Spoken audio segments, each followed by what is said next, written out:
bana Kinshasa, mbote na bana République démocratique du Congo, joyeux Noël na bino banso, boko zali baku ya kolanda masolo ya lelo, masolo ya polele, kobanda Kinshasa, capitale ya RDC, na ba province, pe libande ya Congo démocratique, na pesi bino penza mbote, joyeux Noël na bino banso, bana ya Congo démocratique, bokende libande ya mboka, pona koluka, joyeux Noël na bino, balandi ya masolo ya polele bipai biso boko zali baku ya kolanda biso na pesi bino mbote pe na tombeli bino eyenga elamu ya suka ya mobu masolo ya lelo esengo ezali ya biso pamba te tokozala elongo na moko ya bilombe ya politique ya Congo démocratique balobaka na bakolo mwana moke abetaka mbonda bakolo pe babinaka azali elenge kasi na makambo asala na maya lobaka bato ebele penza na Congo démocratique pe libande ya mboka bandimiraka ye pe bazalaka na esengo ya koyoka pe komono ye na ntango apesaka makanisi na ye mpona politique ya Congo démocratique mboka na biso invité na biso mokona lelo abengami na nkombo ya Prince Epenge mpona kopesa mbote mwana mboka mbote ndeko mwana mboka mbote na baebanso bakozali baku ya kolanda biso pe na tondio mobu elamu pe na bakongole banso bakolanda etendoike na bino CCTV.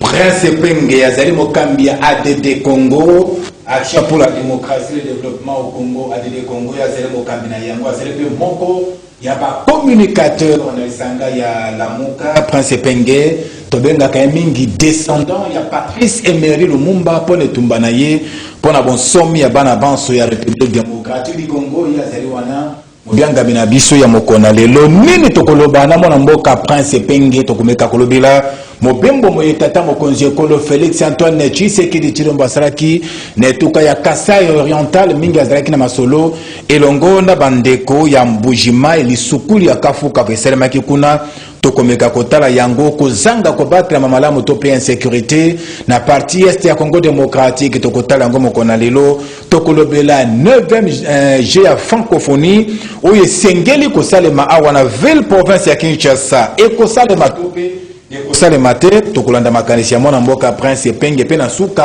nsoka ya mobu bana ya Kisasa bana ya Congo démocratique bakolekisa yango ndenge nini bilaka bapesaka bambo ekoleka lokola mai na mokongo ya libata ekoleka lokola molinga ya likaye ekoleka lokola nyoka likolo ya libanga ezali makanisi mai tokokabola lelo na ndeko Prince Epenge ezali mboka ya sika ndeko Prince Epenge toyambi yo mpona mbala ya liboso na polele na mboka pe ndako ya sika makanisi mayo mazali boni ndeko d'abord na féliciter moto ya kokamba etandoike au CCTV namoni cadre moko kitoko atie biso na bacondition esengeli po ete tozala performant po tolobela mboka en étant à l'aise et na bino banso to souhaiter bino bonne chance na esika na bino ya sika ya mosala. Chef de l'État Félix Tshisekedi azoma salaki mobembo na etuka ya Kasai Oriental ayambamaki na ndenge ya kosakana te na ngambo ya masini Bruno Nzinga Moronjambe elongona ndeko na biso jiri ya mboka ekole bakosonga biso na nzira ya bilili kozwa mobembo ya tata mokonzi ekolo na Mbujimai Félix Tshisekedi bayambie lokola nsomi lokola nkumbu lokola mokonzi na kati ya Mbujimai asali sukulu akamfuka fasengi na bandeko na ye ya makila bapona ye pona mbala ya mibale pona kokamba Congo démocratique ata kolekaki na Chiluba ezele moko ya minoko ya Congo démocratique mboka na biso Prince Epenge na nyoso mokonza mboka lobaki na Mbujimai nini oyo esimbaki yo penza ya moto ya botondi ndeko ko s'inquiéter te Prince Epenge ali pe Kasayen Prince Epenge ayokaka pe Chiluba Manchamumenu Fwana te boni Elasine makila nanga ya solo Voilà wane zali mpepo yo kendaki na tata mokonzi ekolo na etuka ya Kasai Oriental Félix Tshisekedi yowana ndeko nakosala 3 observations na mobembo ya M. Félix Tshilombo na Mbujimai. Mais liboso na koloba ete azali libre. Tshilombo ali congolais. Prince Epenge ali congolais. Ndeko Martin Fayulu ali congolais. Ndeko Flori Mbenga ali congolais. Esika nyonso kolinga kokenda na mabele ya Congo ali na droit. Donc, il y a un droit au Kenda na Mbujimai, il y a un droit au Kenda na Lodja, il y a un droit au Kenda na Bongandanga, mais c'est qu'il y a un lingi. À condition que, à Kenda kosa la tourisme na yewana na falanga ya l'État te. Malheureusement, à qui a dû falanga ya l'État, a tondisi ba conseiller na avion meke, a tondisi ba ninga na ye meke, bamamba IDPS pe amimi bango na ville ya Mbujimai akei kuna lobi katambola kayemoko tatambola kaka na ba conseiller na bato obasengeli ko pesa makanisi pona ko bunde tumba ko tombola mboka Prince Epenge akei kuna lobi bino bandeko na ngai ya makila mai ya mino na ngai bopesa ngai manda ya mibale elingi koloba ete ndeko Félix Tshilombo a côté déjà la campagne électorale anticipée en violation il y a la loi électorale puisque la loi électorale est petite période de la campagne la présidentielle est à peu près 1 mois mais tu as 2021 nous sommes à 20 mois il y a pas élection quand la campagne nous a quitté. Ce qu'a la campagne électorale anticipée, en violant la loi ou les lois du pays. Mais à Salango, au moins, nan falanga o baati a sa contribution à l'union sacrée. O Kabunda a sa contribution à l'union sacrée. O ba militaire de va contribuer. Parce que campagne électorale va qui ça na Mbujimai, na Lodja, pe bisika msusu. A ko sala yango nan falanga ya l'État. Est-ce que zali campagne de Prince Epenge to zali mobembo mokonza selo ko la chef de l'État ya RDC. Et pourquoi ko loba na bato ete ko pesa nga mandat mibale? Et ça dit déjà campagne. Et là quand on peut décider à voyager dans falanga ya l'État pour na ko sala marketing ya IDPS pe ya union sacrée parce que IDPS pe union sacrée et aller au bakobenga na le poto fait privé. Ce qui est alien falanga lokola awa na maya octobre 2021 ye na baninga na présidence batafuni 292 millions de dollars na présidence soit un dépassement de prévisions budgétaires de l'ordre de 104%. La seule institution oyo eliaka itafunaka mbongo be koleka ba prévision chaque mois elobe présidence soki ezali pour na voyage bon bato bakolo bayete voyage ya poto akendeki pour na rencontrer ba investisseur oyo bayaka te akendeki pour na rencontrer ba joueur à Paris Saint-Germain là on peut comprendre bon ok mais okei pour na kosenga mandat à mibale on a le droit cotiser mbongo à l'état te attention. Quand on arrive en période électorale, papa nangai. Même Kizengi oya landima ya sena Mbujimai akoloka ita kende ki kosala kaka campagne électorale déguisée. Observation liposo ya moyo wana. Ya mibale. Alobi bino bana Mbujimai bwali makila nangai. Makila nangai. Bopesa nga mandat ya mibale. Ndeko nangai avant que Mbujimai na année 2020 si ma mémoire ne me trahit pas ou année 2021 on est bandé azalaki na Goma non akendaki na Goma est-ce que alobaki na Goma bana ya Goma ete bali makila nangai te akendaki na Butembo asali meeting.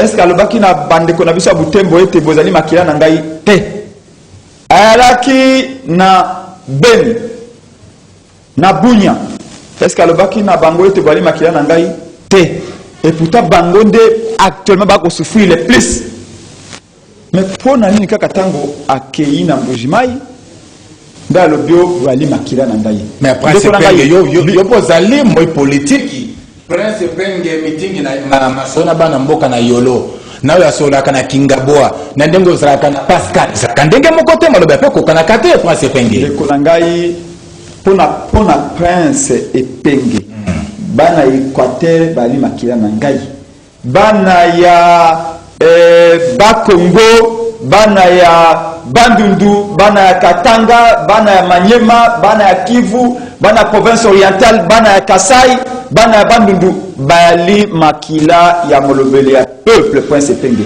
Surtout que tango ozalina ba haute responsabilité de l'État ndeko mokonzi oyo peut pas ponier. Malheureusement, ce qui n'est pas le cas pour M. Félix Tshilombo, Azali Moto Sengeli a se comporter différemment. Le bien expressé Balobaka était chef Sengeli Azali au milieu du village. Ça revient normalement dans la société traditionnelle africaine. Si vous avez un sociologue, le la Salens, ou le bail que tu as une nation africaine traditionnelle, une nation segmentaire, société segmentaire. Au comment on a été chef du village, à cela qui fort été au milieu du village. Bah groupement allait belé. Mais chef à cela qui fort été à apparaître neutre, y compris dans Malobanaye. Est-ce que vous pouvez imaginer un seul instant Maréchal Mobutu alors bah été bino bangwandi de bali makila nangai? Non, non. Ceci voudrait dire que M. Félix Tshilombo Namutunaye a mis Wakalokola chef de la tribu Luba. Point barre. D'ailleurs, Marissa Mobutu a le bélo comme Moko Yamotuya pour n'a liste chercheur que la science sociale. N'a qu'à écouter la documentaire Marissa Mobutu nous vie Félix Tshilombo Sengeli a qu'intérioriser ce qu'a été Marissa Mobutu.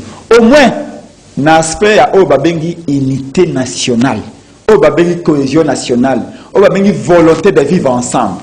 Professeur Moïla beaucoup Naya Komaki, le professeur universitaire Lobby, le Congo est un État multinational, mais nous nous battons pour un État-nation. Parce que les différentes tribus à Congo Bazali, ce sont des petites nations. Mais on de fondre toutes ces petites nations en une seule nation qui s'appelle le Congo. Et donc il faut qu'il y ait beaucoup d'efforts. Mais quand celui que vous appelez un chef de l'État arrive par le binoba na kasende bozali makila na ngai, bopesa ngai mandat ami balé. Il oublie que attaque bana kasai nyeso bazali vivant. Naba oba kufa ba voter ye akokoma jamais président. Merci. Pour na okoma président, le lenge to mona kina mona boka Martin Fayulu Madidi. Fracture Est-Ouest, Martin Fayulu le premier politicien candidat président public au Yabomaki, la supposée fracture Est-Ouest par l'exception de la classe. Martin Fayulu a voté à 90% à Ouest, a voté pour 90% à Est, Yambo Canabiso. Finalement, mais lui, Félix pense que pour ma président, Ezalika va voir à Kassai. Mais le moment encore très important de coup. Comme je disais, Mobutu avait dit ceci. Rapidement. Maréchal Mobutu avait dit que ce qu'on moni mokonzi, cuisinier naye, azali motomonoka mboka naye, chauffeur naye, ali motomonoka mboka naye, garde naye, bali batamonoka mboka naye, c'est que ce chef-là est un tribaliste. Bon, suivez mon regard. Et là, il y a des Congolais, et là, il y a des Congolais, bandimara moto kaka sota kufi. Ce que ça bon moi mandimaka été lelo to comme kondima Maréchal Mobutu ma pa mosusu ndenga ma rappel lobe to kondima Félix Tshisekedi na ba pa mosusu to le kana tena mi bala bakambetali kozanga ko battre mamala moto pe insécurité na partie est ya Congo démocratique le 25 décembre tango bana mboka ba sengela te ko sepela boy sengeli enga mbotama ya mokonzi yezu le 25 décembre na Beni bana mboka basusu bazuri kama ya liwa kamikaze moka bimikuna à faire exploser oya zalaki nango na kati ya nzoto bandeko soki motoba bazuri kama ya liwa basusu bazoki bapota na ndenge ya kosakana te Bruno Nzinga Moron Jambe gérer mboka ekoli na Dieu merci que vous vous avez pour la Bible ou après c'est bengue makamboleka qui na béni il y a insécurité qui no lelo état de siège ezali kasiba na mboka bazele kokufa na explosion bazele kokata bango na baba tramotina ezo sala na kokona mokolo tolo banini pona makambo ya partie est ya Congo démocratique tango nini bana ya est bakozape kimia na mboka oyo ndeko Florim Benga. Nous étions tous attristés. C'est très grave. C'est préoccupant. C'est humiliant. C'est frustrant. Il y a comme on a même mokolo ya Noël, makila na biso etanga. Oui, parce que biso na mokonzi mboka Martin Fayulu, bana beni bazali makila na biso. Bana ya Butembo ya Goma ya Bunya bali makila na biso etango makila na biso tangi toali en colère. D'ailleurs, je viens de l'apprendre aujourd'hui que bauti koyana ba police ya Sénégal nzela ya Monusco batindi bango na Goma. Après koya ya ba police ya Rwanda. Cette fois-ci il y a eu ba police ya Sénégal nde baye bakei na Goma. Ndeko ka un état, ka un chef se permet de sous-traiter la sécurité de ses concitoyens par une armée ou une police étrangère, c'est que ce dernier a comme mieux à faire de démissionner. Okoleba makambo ya est ndeko parce que tango ako benga bandeko ya Mbujimai makila na ye oyo sengela pese manda mibale bandeko na biso ya Goma ya Beni na ebite so do benga ye makila na ye te makila libata baza makila na ye pe ndeko makila libata ba ko sauter na ba bombe ya ba criminel auto condamné pour exécuter enquête mais ndeko avana sisa na kota la mozindo ali kamondeko Ebelo komoko so bakisaki na liste kule ya Mbujimai est encore pire que Machamame. Nous c'est pas encore ça a continuer à ce que c'est ka yoana te sima ya koloba ete binonde bwali makila na ngai bo vote ngai pour ete bana Équateur ba makila libata bana ya Katanga bana ya Manyema bana bandu ba Kongoma bana province de ba makila libata wana commentaire ya principe te mais papa wana commentaire propre ya principe commentaire ya kobe ko concrétiser makanisi ya motote to ko concrétiser makanisi na imasi na ko bezema ko lobisa ye makambalo ba kite principe na ebe to ko sala jeu ya état moyini cordon monsieur le journaliste mena kolanda ote abakisi alobi est-ce que boyebi ete Kasai babuka babebisa Kasai bapia Kasai mais bino bana Kasai makila na ngaboye ba ete Kasai babebisa yango na biso ba Kasayen te ba babebisa Kasai ezali ba uta ba ene ba tribaliste. Mais c'est un discours fondamentalement séparatiste.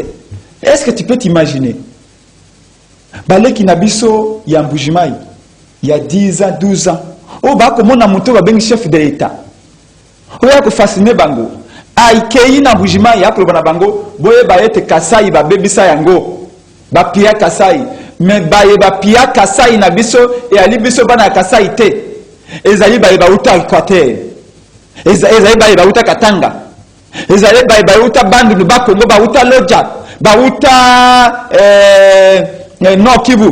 Mais c'est extrêmement grave. Félix a collé dans des bombes à retardement. C'est-à-dire que Bana Kasai va avoir une idée à Koloba.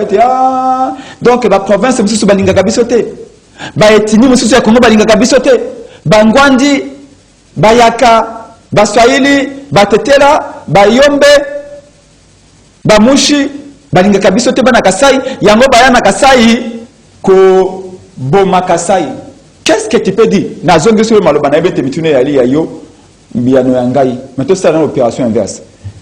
Qu'est-ce que vous entendez parce que le BT pense ou interpréter? C'est pas une interprétation, c'est la consolidation de ce qu'il a dit. Qu'est-ce que vous entendez par là? Baboma Kasai na biso, mais baboma Kasai ezali bakasaya te eza banani kasi bameme non ceci suppose qu'ezali bauta Kisasa bauta Équateur bauta Katanga c'est très grave akeina Katanga abina bana Katanga boali bandoki akeina poto alobina ba combattant boali bantaba aye awa alobina biso bino ba tribaliste boaene est-ce que ça un monsieur comme ça est-il digne d'avoir un second mandat et puis même yambo ya koluka second mandat yebisa biso yambo o senga mandat mi balé le ballon na bana kasa isoko respecta ka bango o sai nini na mandat ya liboso to yalina o sai 3 ans échec na échec mandat ya liboso mais échec ango Israël na mikakata na betumbana bande ko FCC pona kuluka ko fandisa makambla molongo pesa kimo kita oyebi yango malamu kino bakabwane et puis bon union sacrée ça na zongi na motuna na parce que yo ko sala avocat du diable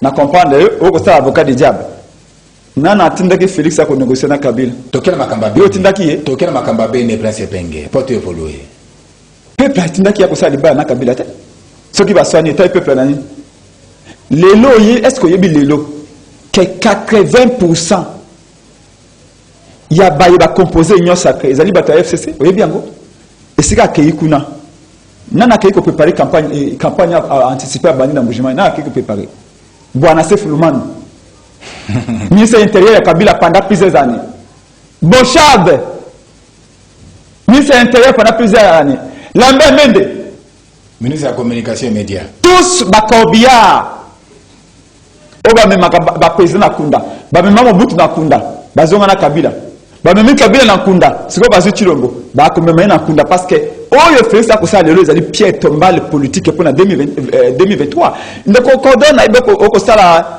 nyamunya mpete na bosa na makalisi na ngai o lobi bakabwana défense ya union sacrée esimba mina FCC mboso bati milieu de terrain ya union sacrée esimba mina FCC attaque ya union sacrée esimba mina FCC kukabona ngo ezali wapi baye base bako préparer tout na FCC bata FCC gardien gardien toujours na FCC IDPS azali na gradin IDPS azali ramasseur de ballons mais ezala attaque ezala milieu de terrain ezala défense ya union sacrée et simba bombe na boko FCC donc rupture réalité parce que tant que le baguette de Kabila kenda ali Kabila lokola mototé Kabila na musunyazo toté comme système Kabila lokola système oh bo récupérer tout le bateau ba incarnaka antivaleur ya Kabila botier bango na union sacrée merci prince ne vous étonnez pas ya comment na échec ya union sacrée donc avant ya kosenga mandat ya mibale yebisa no peuple soko respecta ka peuple mais c'est Chilombo salini na mandat liboso totikali na 2 ans avant faire mandat obandi la kosenga mandat mibale c'est que 2 ans on est comme ya bourre ya tchana na donc ba congolais ba lela ba mandat ko lela 2 ans otikali natondi mona mboka prince penge to na kozonga na bendi ndeko na ngapona ko loba ete to kondanaki makilo etangaki na est mboka na biso 30 secondes pour na wana ndeko tant to zaki na science politique baloba na biso boy soko komi mo constituer science politique science batanga l'état comment on utilise l'état son fonctionnement comment on gère un état malheureusement bato comme Lomboka viennent de nulle part et balobaka na biso boye balobi soki ozali mokonzi okei komema basala ina mboka mosusu mboka bapaya soko yena bango na mboka na yo okomema kaka mandoki te na bato okomema pe ba maladie na bango okomema pe ba conflit na bango quand on a importé l'armée ougandaise chez nous on a importé également tous les ennemis ben ennemis abo Ouganda pe ba yepe pa na biso ba méthode terroriste on a ba 8 morts 15 morts tout ka ki Kabila bande ko loba tout ça mais dimension ezui awa ezali nde ba conflit parce que no Ouganda ne bilokana likaka dernièrement au Ouganda il y a peut-être plus de 30 morts le quoi to mis armée Ouganda ben ennemi pe armée Ouganda pe ba yepa na biso le quoi to comme la police à Sénégal pas même pas problème le quoi to dit police à Rwanda police à Rwanda pas quoi un problème là donc Congo est commandé excusez-moi l'expression un bordel un foutoir et j'ai pleuré pour mon pays Dieu merci nous n'allons pas intérieurement pleurer 2022 ezali année il y a tomba d'ailleurs beaucoup monde ndeko mokola les 30 oyo les véritables l'authentique président oyo ponoki ngai na ponoki bakongo ba ponoki Martin Fayulu Madidi a kosala véritable adresse à la nation bokoyoka non seulement verbe mais boyoka des orientations comme visionnaire ya mboka oyo. Donc mayemaleki na Goma tolobaka na bango état de piège a échoué. État de siège Prince Penge. Oh ndeko na ngai ezali état de piège a piégeaki ba congolais aboyaki nde ba congolais ba yima en plein état de siège a signé 3 accords na Rwanda pendant qu'il préparait l'état de siège a signé ba accord na Uganda na Burundi sinon le accord wana est toujours caché. Les pays est vendu. Est-ce que vous avez dit que l'aéroport à Goma est géré par le Rwanda? Oui bien. Burundi va kotonga Burundi baza kotonga chemin de fer et pas na biso. Uganda va kotonga plus de 260 km. Rwanda bazu ba minerai coltan bazu or. Qu'est-ce qu'il nous reste encore? La balkanisation économique financière est déjà là. Il ne reste que ce qu'on appelle la balkanisation physique. Vous savez qu'à partir de l'élo, Bana Goma, Bana en Falanga, Rwanda, et Uganda, et Burundi. Et donc Félix est venu concrétiser la communauté internationale, même Kabila s'était refusé de faire ça. Même Kabila tremblait.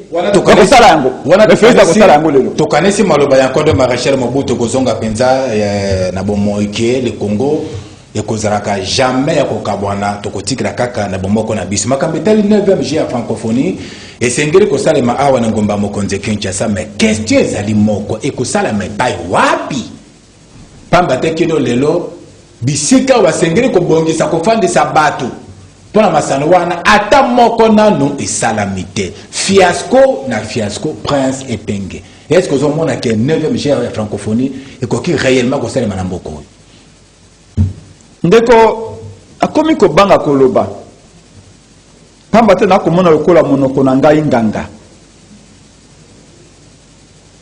mayema so na koloba eko kokisama tolobaki na bino ete nzete ya safu ekoki kobota manga te yo so moni mutu amati na nzete ya madame ake kokita na nzete ya lipela obe nzete oba matelaka yango be bakitelaka tolobaki na bino te régime oyo ye na corruption régime oyo ye na kimoyibi ekosala eloko ya malonga te ekokontinue na kimoyibi parce que moto eza lokola j'ai vu une femme qui a été violée depuis son enfance elle grandit elle pense que c'est normal la vie de viol parce qu'elle n'a connu que ça jusqu'au jour où non, c'est que vous avez connu depuis 30 ans, c'est pas ça la vie.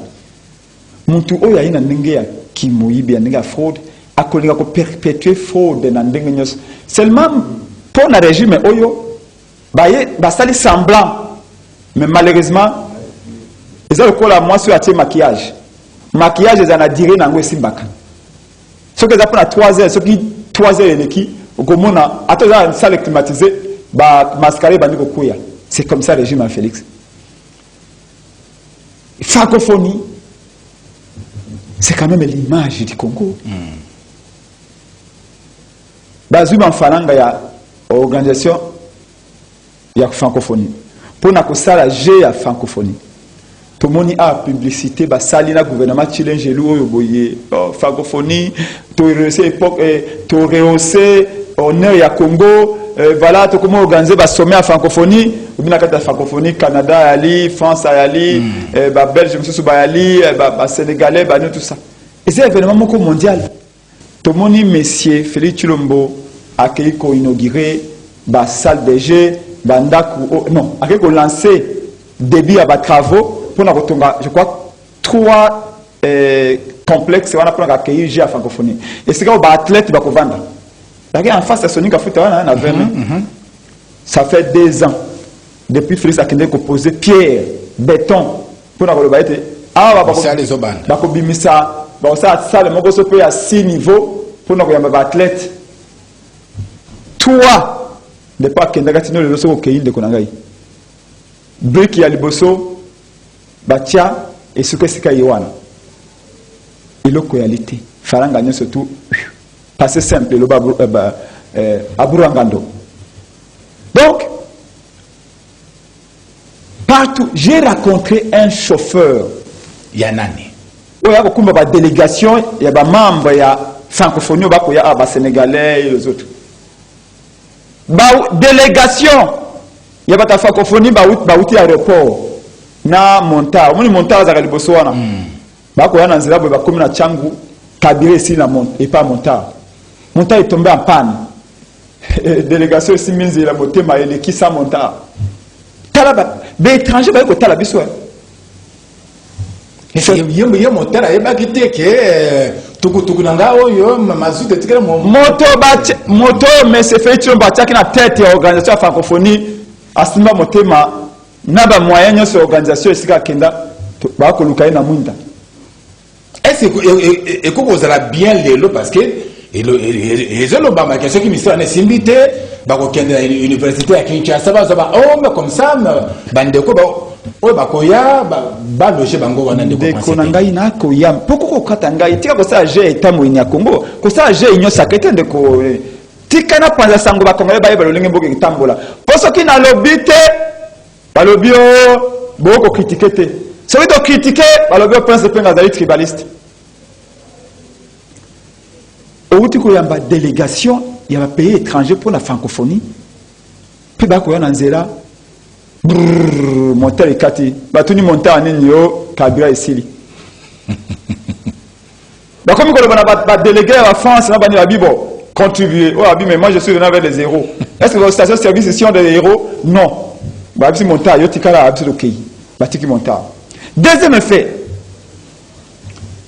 mais ba kei na université de Kinshasa ba le biobo le cours bandako Félix inauguré depuis 2 ans et l'eau que silité et l'eau que saléméate à partir de l'eau il faut qu'on voie comment prendre réquisitionner bah hommes et bah étudiants ah bon vous avez chassé les étudiants maintenant quoi 3 ans bah étudiants sur bazongi bah village parce qu'ils n'ont aucun frère ici à Kinshasa et il y a des étudiants de l'Unikine oh bah kati kela silikolo ya ndenge Félix abengana bango sauvagement bazonga mbandaka est-ce que vous avez possible bazonga poto bazonga mbujimai pendant que masala ko sala mana 20 men à stade de martyrs possible tala ngai na utina naza luvanya ou anse ya luvanyum colline inspiré rapidement pour bazo ça signaler ka to comme na soki olingolo ngai ni kine na ba embouteillage ya chile gelu oyo boyi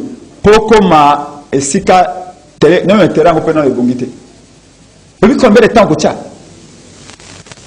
Nanzela nini Zaki ikimile Congo. Mais tu pas cause ba homme na bango. Ba homme bango bazaka mponi. Ba homme ezala kanango. Ba tchaki ba temo ba peinture.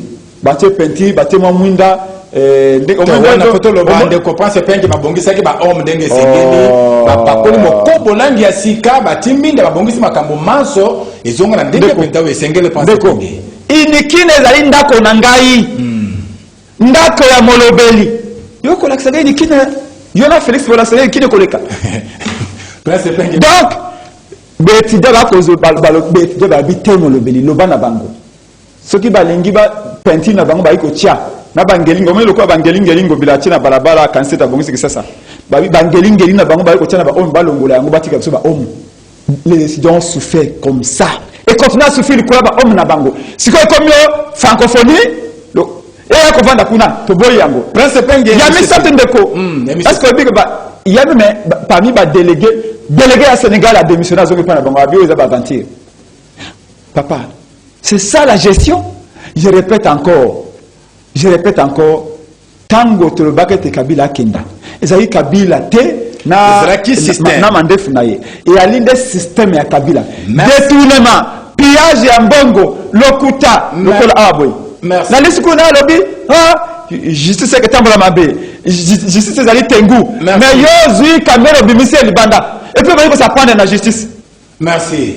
Les Congolais ont pris rendez-vous avec l'histoire. Merci beaucoup. Les Congolais, à cause de la 2023, le coup, moi, ça cause à mon bas, la 2023, il y a Tokia Félix Pembeni. Merci. Tous va déjà avoir une vision. Non. Félix Minga, on a vu ça. Non, quand Noël était, si vous prenez la cancer de Kamato Bomba, on passe dans le lobby avant le banat tribaliste. Noël, il y a la Thompson. Balobi boy. Babi Thompson et Sikawa. Ce qu'on a besoin à Thompson a tiré gelou au Lukindo Bonayo, aux yeux avions au Kenya Namibi au Bolo Bayango. Heureusement, moi Ngwele, nangana moi Kingabwa. Nakolo Bambis Nabiso Alande Konangai. C'est de l'aventurisme pire. Merci. Le Congo n'a jamais été aussi bas. 6 millions de dollars à Bakina Namibie. La Namibie, Balobi, janvier, ceux qui boyaient. Et puis, Bambis, on a balobité. Bambis, on a maï. Bambis, le 1er janvier, et à l'été, Kota Nabino de pêche, et Zala annulé. 6 millions autres Anzela à Kulumba. Yasifoko. Ti Bimina Kingaba, en bouteille de Sina Tchangou, 6 millions à Bakikuna. Ceux qui te lobby, ceux qui font la lobby, Balobi, Boy.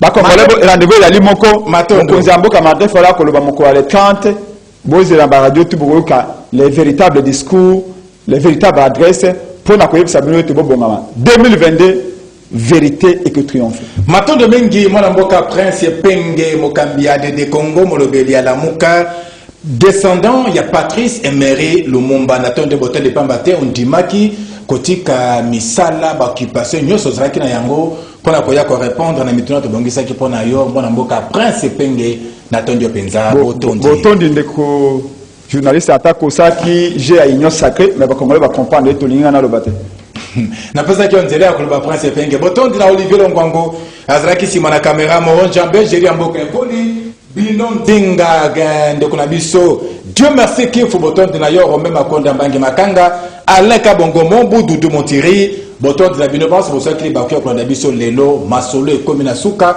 botika la malamu bonne année na binobance pour matin c'est l'émission il polole ya suka ya 2021 merci na binobance pour landa ki biso mobu oyo mobimba maton de la kolonza beninga batra ki biso na bapasi na bisengo nzamba sungi biso to comme na su to belem ko comme na suka mobu maton de penzi pa na kolonzambe akoba kubatira biso mbele tokosala mosala po esengeli mpona kopesa bino penza nsambo Congo démocratique na motindo molongo bane mpona lelo tosoki awa botikala malamu kimia boboto bondeko o mabota mabino kasi nkolo nzambe akanisa pe ya pambola Congo démocratique mboka na biso bandeko balandi tokutani bongo mbala ya sima bye bye.